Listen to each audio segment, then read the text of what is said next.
Hey guys, Stephen here from Vanguard Tactics, and in this video I'm going to be helping you win more games by teaching you which models you need to pull when you take a casualty. This is an advanced tactic where I'm going to show you how to be successful in the combat phase.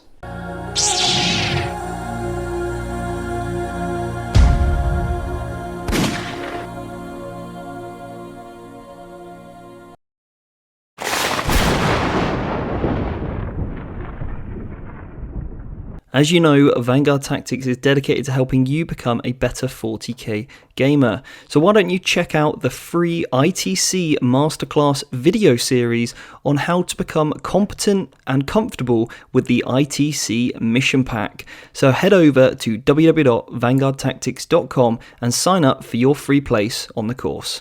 So in this video, I'm going to be showing you a little technique about how to pull away your models when any sort of damage is done in order to ensure that you can limit the amount of damage that you receive in other phases. Now, this is just one example of many, and you can apply this to many situations. So the first one, what we've got here is an ongoing combat. It is the Chaos player turn. They've got a Dark Apostle, some Terminators, a Chain Lord, and they have an Obliterator. The Wraith Guard and these guys have a 4-up invertible save. You can always increase that. So they've done a really good job here of actually wrapping and trapping this Obliterator to keep him from firing, and they're also now engaged by the Chain Lord. So for argument's sake, let's say the Chain Lord initiates first and he fights first. Okay, so this is an ongoing combat, so this is a Chain Lord here. He strikes first, and let's say he manages to do enough damage in order to kill one Wraith Guard. Now, it's really simple not to really think about this and just to remove a model that's not currently in effect. But that would be a huge mistake because there's a much more optimal choice here.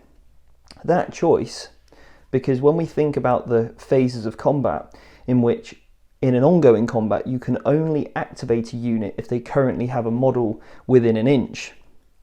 So obviously, if I take away one of these guys, that doesn't change anything that happens over here.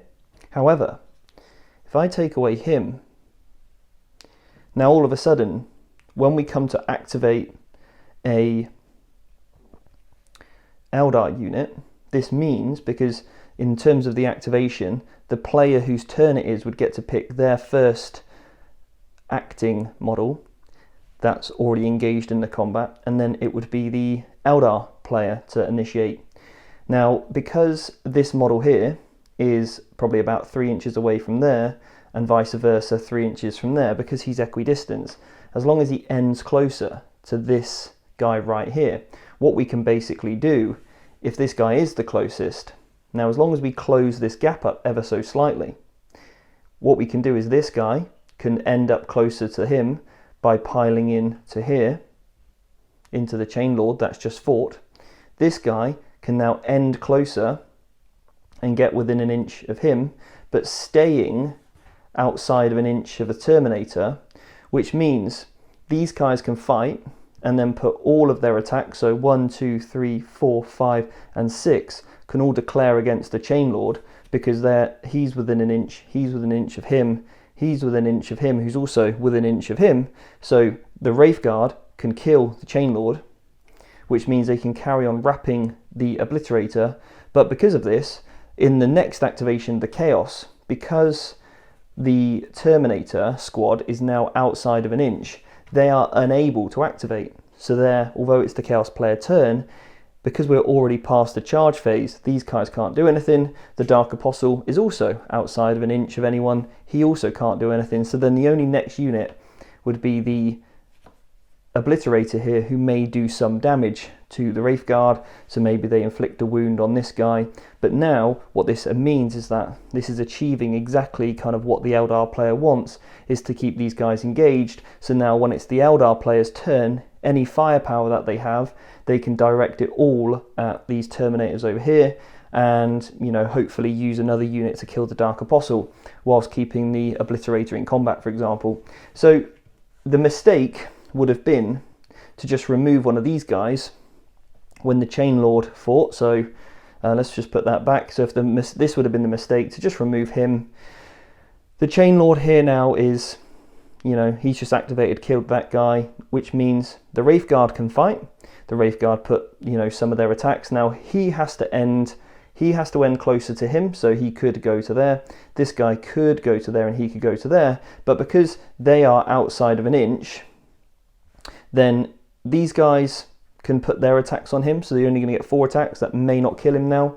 He has to attack the Terminator, again, probably not going to do much. So not only is your damage back not going to be as effective, but now because these guys have activated, the Terminators can now come in and actually wrap the Eldar unit to stop them from falling back if they were to, you know, even get lucky and kill these guys. So now the Eldar unit can't fall back because they're now tri-pointed. So there's some really interesting interactions here, and it all comes down just from removing the wrong model. Hope this helps, guys, and do apply this to your games, and you'll notice that the combat phase becomes a little bit more easier to navigate around and really get the most out of, to be a lot more effective in your games. So if you enjoyed this video and you want loads more tips about how to play better in-game in terms of the advanced tactics of the game, then why don't you sign up for our Vanguard Tactics mentorship program, where we cover absolutely everything that there is to know about 40k, and it will take your game to the next level. Head over to www.vanguardtactics.com and sign up for your place on the mentorship program.